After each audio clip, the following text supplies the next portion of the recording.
So today I want to talk about draft mode a bit. For the past week or so I've been playing a bunch of draft because honestly I hadn't tried it since it first came out in November, October, whatever it was last fall. I wanted to see how I felt about it now. So I was wanting to talk about this. So basically there used to be the arena, right? In the arena you draft your deck, you'd get 3 random choices, make your deck, pick your leader ability, and then you go and do the arena. So these cost 150 or I think, or a ticket, and then after 3 losses or 9 wins, you would get your rewards, and the rewards were based on however well you did. So if you did well, you get like say 9 wins, you get a bunch more rewards. So obviously arena had some problems, which people, mostly the CDPR team, pointed out, where sometimes you just felt like your opponent's deck had way more provisions in it than yours, right? And then you had problems with that. People didn't like that. And then, like, the biggest example of that was I remember when I first started playing Gwent for a while, the first time I tried Arena was after one of the events, the faction events, right? So you picked a faction, you supported them, whichever faction won got the Arena, and Monsters won. So I was like, okay, I'll try out the Arena. And everyone, since you only had Monsters cards, just ended up with, like, as many old Spear Tips and Humorless Wraths as possible. Then you'd play your old Spear Tip first, your opponent would play whatever they wanted, and then you'd Humorless Wrath every single thing they played. Or just spam out old Spear Tips. And it really did feel like whoever got more provisions in their deck would win. But that wasn't always the case, right? So there were other cases where you had more balanced games, and there was a lot of planning around what you could and couldn't get, but then cards would become dead, like John Natalius, right? You don't have a Warfare in your deck, it's a 2. So I can see why they wanted to change it. And then now talking about the actual draft itself, so they said there's not going to be an entry fee, and there hasn't been one, and they said they're not going to add one. And that's a consequence. They said initially there's going to be no rewards. They didn't say they'd never put rewards in, but it seems rather unlikely if they're never going to put in an entry fee, right? So one of the things that seems to be, to me at least, a little bit of an issue with this is if you make your deck and you don't like it, you just make a new one, right? You can make your deck as many times as you want, and so you get like the perfect deck. And while that's probably not what everyone does, I'm sure people at least one or twice like, oh, I don't like this deck, I'll just make a new one and make a new one. And I've played against some opponents who have, let's just say, spent a long time making their decks. Those 5 Vizgodas didn't show up from one draft, most likely. But, I mean, it doesn't really bother me. It seems like there should be some way to maybe limit that. But if they don't want to, they don't want to. I can see where they're going. It's maybe just like a fun game mode people try out, where you can make your crazy decks or have more than one of your legendary cards or stuff like that. So the issue though is that it seems like it's a little less rewarding to skilled players, right? So not necessarily me. I'm not the best player, that's for sure. But if someone used to like arena mode, you could be very consistently good at it, right? So average maybe 7 wins, 8 wins, 6 wins, something like that. You'd be able to get more out of it than you put in, right? So you put in your ore, and you get out more ore and such than you put in. And you could get more cards that way, and that's pretty good. Honestly, a lot of people who play the game for a long time don't have all the cards, so that's probably not the biggest deal for them, right? Unless they're trying to get all premium cards or something, so that's probably not the biggest deal for them. And then, thinking about it though, that means for people who've played the game a lot, it's probably just a way to have some fun with something different. The other thing is that's actually do like about it is the draft mode's really interesting if you have, say, journey quests or quests you don't want to make a deck for. Say, for example, you have to play, I don't know, cursed cards, right?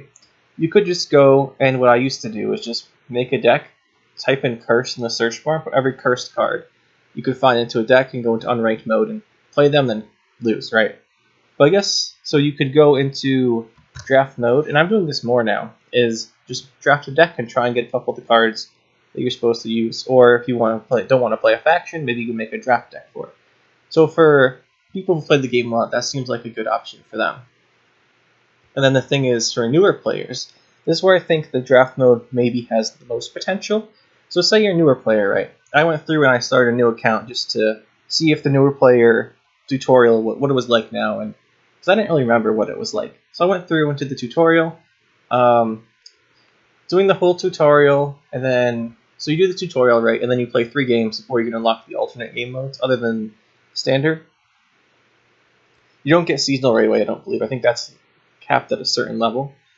But, so you play the game, then you have standard play unlocked on ranked mode, training, and you also have a draft unlocked as soon as you finish your 3-game tutorial, which all that together takes about an hour, right? At least that's how long it took me. Maybe someone newer would be a little bit quicker. Or, not quicker, slower. So maybe draft is really good for newer players. Because you can go into draft, right? You don't have all the cards and you're trying to make a deck. I know this from experience with people I've introduced the game to. Like, oh, I want to make this deck because this card looks cool. Can we make this deck? And then I go in and help them. They help too. Like, I want to put this in. And you look at the deck and you just look at all the cards you start with, right? And obviously, if you get a good amount of cards from the game in general, right? You get a good amount of cards. It's not crazy. It doesn't take forever to get card collection. But right away when you start playing, you might want to make, say, I want to make a dwarf deck, right? And you look through all the dwarves, like, huh, this could be interesting, but I don't have these ones, these legendary ones, so I guess I can't make the deck. But as a newer player, you can maybe go into draft now.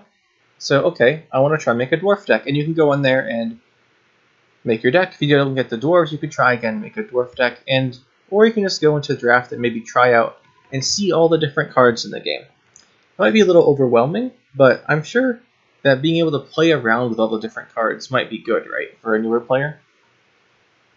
So I'm wondering if they plan to include it as more of a newer player experience using the draft. It could be a good way to introduce players to the different cards and stuff. And then I've seen a lot of other people talking about this, not necessarily recently, more so when it came out. Talking about draft in general, I mean. I know when it first came out, people didn't like the no rewards, no entry fee thing because they didn't think that it was rewarding to people. Maybe that's fine, but it's been in early access now for, what is it, almost April? It's 5-6 months. It's a long time. And I'm curious because they've been adding cards to it, right? And I'm wondering how different they want to make it.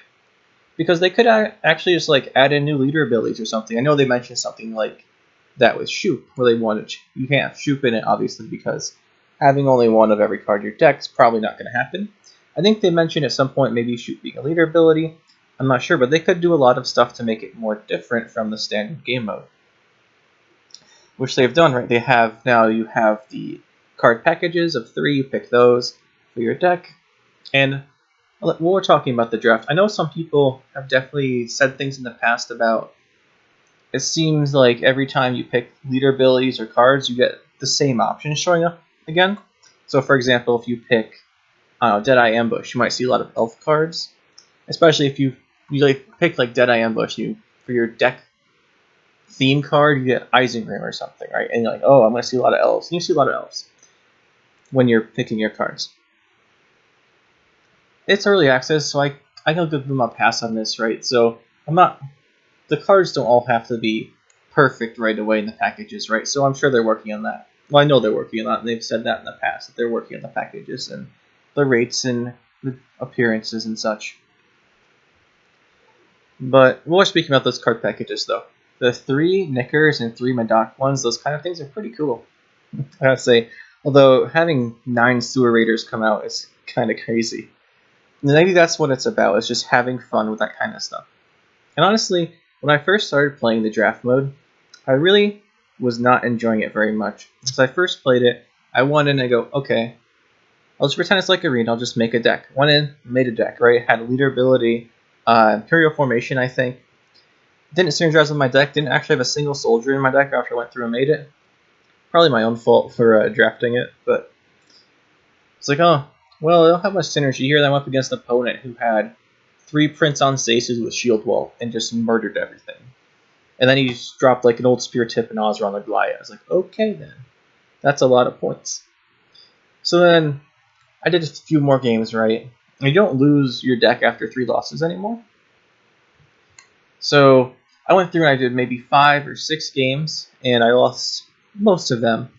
I think I won 1. And I was like, I'm not too big a fan of this game mode now. I like the Arena better. So then I stopped playing it for a while and went back and tried it out. And honestly, it's grown on me quite a bit, right? Because when I first started playing it, it was like, I'm not the biggest fan. But then as I've been playing it more and more, especially as an alternative when I get a new quest, right? It's like, get a new journey quest, go do this. Okay, I'll go do it in the draft mode. I can definitely see where it helped newer players out, or even people who want to try something different can have fun there. But all of that being said, I'm not sure what they should do about the entry fee and rewards. This is definitely where I want your guys' opinion, right? So what do you guys think about the draft mode? Have you tried it out? Is it fun? I'm sure it's not for everyone, but maybe it's for you. I don't know. Some people might like it once in a while, something different, kind of like the seasonal mode, right? But honestly, I really want to know what people think about it. I'm very curious, especially if anyone's a newer player, right? So you haven't been playing for a while, maybe. I'm wondering if any of you guys specifically have tried out the draft mode, maybe seeing how to use some new cards there or anything. Because as much as I can try to look at the new player experience, I am not a new player, right? So I don't have the best perspective on that. Well, that being said, I'm very interested to see what they do with it, right? Because like people have said in the past, the no rewards and no entry fee, so you can keep making decks over and over, and it makes it more unique, right? But then again, it also ends up where situations that you just keep making your deck over and over until you get the deck you want. Well, why don't you just make that deck in the regular standard mode? Probably because you can't make a deck with 2 of that card in it or something, right? And I can see with people who are where they're coming from, the ones who wanted rewards in it, because even if it was less, so it used to be 150 ore, I believe, right? Even though it was like, I don't know, 15 ore, and you could win maybe 50 or something, I'm sure that then people might like it more. And I'm curious to see if anyone has any suggestions for this. What I'm most interested in, maybe, is if they add more leader abilities or cards to it that aren't in standard mode, right? Or things they can't do in standard mode. Because then you could have a lot of different things that might entice people who wouldn't normally play the mode to try it out. But I'm not sure. Anyway, guys, that's what I've been doing. I'm playing a lot of the draft mode, and it's been interesting. I really am curious to know what you guys think about draft mode, and if you've been having fun with it, if you've tried it out at all, if you stayed away from it, maybe why, if you think they should add rewards and entry fee to it, if so, what should they be? Maybe it's something different. I don't know. Just very curious what everyone thinks about this. Because I know when it first came out, people talked about it, but I really haven't heard much being said about it since then, right? The past couple months, really. They've been making additions to it, or they put Madoc in, they made other changes to it, and they keep posting changes about it. But I want to know what the general consensus is of people about how it's going, and I think I imagine they'll finish the early access by the end of the year. And I want to see how much they change it, because it could be something very interesting in the end. And I'm excited to see what it is. Maybe it'll be a lot of fun.